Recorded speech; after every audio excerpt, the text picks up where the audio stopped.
Hi, my name is Adnan Hasbi and welcome to another episode of Funny Finance Guy.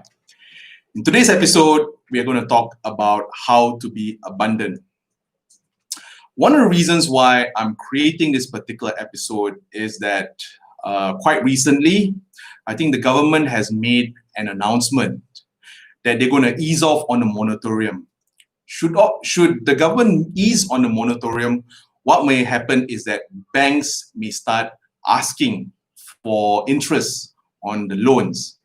And as we know right now, that a lot of companies also are facing this situation of being very tight in their cash flow.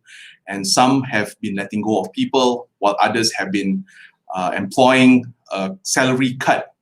So number one, if we have an environment where people's income has dropped or has maybe turned into zero, at the same time, when the government asks the banks to ease on the moratorium, what may happen is that there may be a pressure amongst many people, especially with their cash flow. So knowing this, I actually trying to figure out I was trying to figure out where is abundance. And when I go for my hikes every 1 month, I realized that in the forest, there is just so much of abundance. If we go, say, for little hikes, we notice that there are trees which grows up for meters and meters. On top of that, there are stream which gives a lot of fresh water. And in that stream, there's fish inside. And even the animals get to eat in the forest. And before us humans encroaching in the forest, these forests has been there for thousands and thousands of years. And they have been abundant and they gave food for each other in the whole ecosystem. Knowing that nature is very abundant, isn't it relatively ironic that since we were once in nature, today in our city life, we feel so much of scarcity? So to put things into perspective, right now, today, with our handphone, right? We get to watch Netflix content coming from the United States. We get to YouTube things to learn new things, and we get to read a lot of blogs on how to do things. Aside from that, with cars, we can just sit down and we can go for kilometers and kilometers to another destination, no problem, without even breaking a sweat. The final thing is that today with airplanes, if we sit in an airplane, in maybe 3 or 4 hours, we can go in a different country altogether. And right now, with the low-cost carriers, it's getting cheaper and cheaper to travel. But at the same time, it's us humans which complain that we have scarcity. And when I try to analyze why we have that particular mindset, I came up with 2 reasons. And I think if we tackle the root problems, we can find a solution for that. So number one is that we humans live in a very highly consumer-driven society. Now, assuming if I'm a simple accountant, I bought my house and I bought my car. This house is in the middle of nowhere and this car is like a second-hand car. I think within 10 or 15 years of working, I'll probably be able to pay for that house in the middle of nowhere and that second-hand car. But having said that, assuming if I have friends which always talks about the latest cars and how cool this particular car is and how cool that particular car is, chances are if we are in that mindset of keeping up with the Joneses, what may happen is that we also may be wanting to buy the nicest cars to compete with our friends. That's the first thing. The second thing is, even with houses right now, we use houses and we use our addresses to be a status to where we are in society. So even though we don't have that much of money, but since we want to have that perception that we are successful, we buy nicer cars, nicer houses, and nicer clothes. And I think during the whole moratorium lockdown, we could see influencers which traveled all around the world having the most luxurious lifestyle and whatnot, they kind of asked the government for some form of handout. So I guess keeping up with the Joneses and especially spending beyond our means is the first trap to keeping us in a debt cycle. And the second thing, which I guess allows us to be in that scarcity frame of mind, is that we borrow. We borrow to live our lives. So assuming if every month we get our salary, 50% of our salary goes out into paying our credit card, and we only have 50% to live off. It's not the most wonderful of lives. But having said that, if we scale down, we buy maybe not the nicest car or not the nicest house, we scale down on a lot of things. We focus on essentials, we will be able to save a bit of money. So this over here, one of the reasons why we have the scarcity mindset. So now taking the lessons which we learn from nature and bringing it in today's economic situation, what can one do? So I guess the parallel which I like to give is when I went, recently I went to a Koperasi, and this Koperasi member was, I was trying to pitch my investment product. I was saying, you know, how great we were. We managed to make teens of returns in a 15-year time frame. And that's actually really good for an asset management company.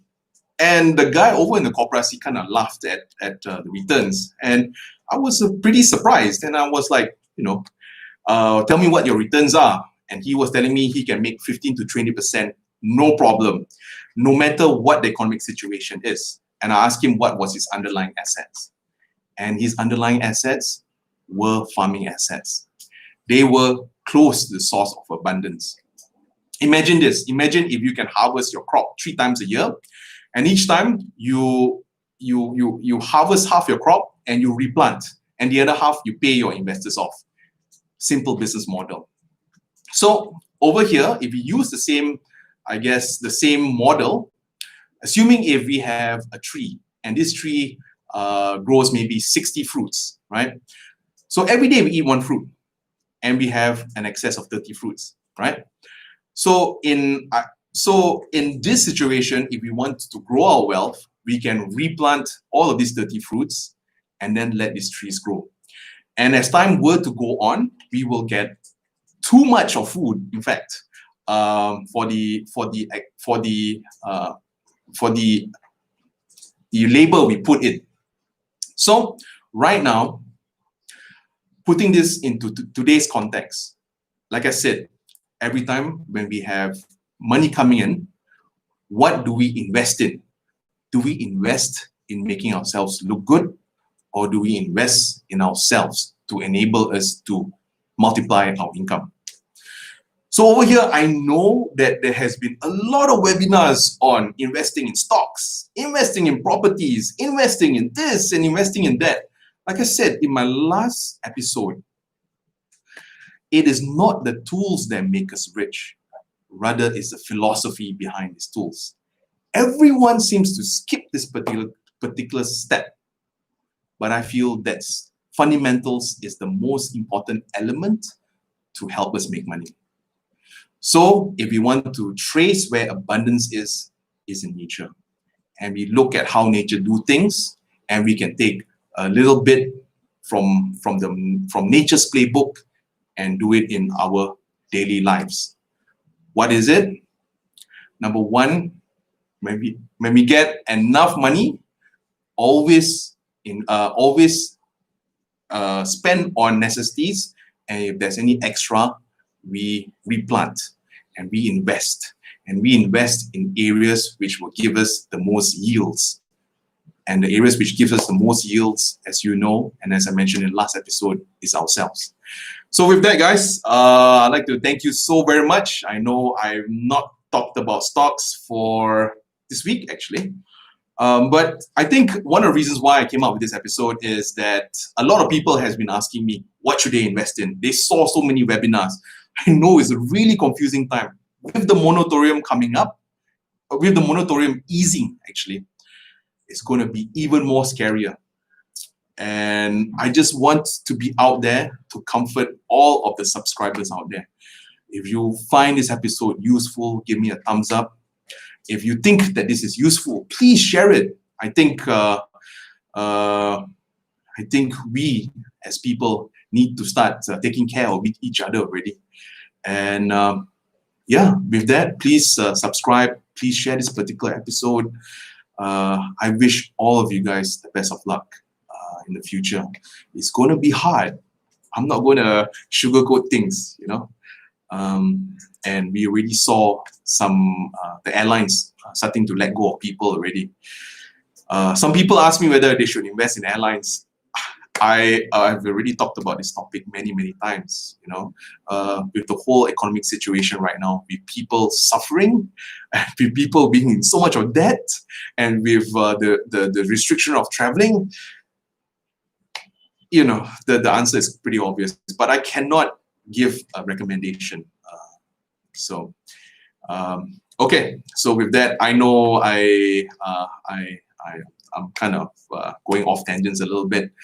With that, I want to wish you guys the best of luck in your investing. Should you have any questions, please write down, so at least I know where you guys are, and I want to help as many people as possible.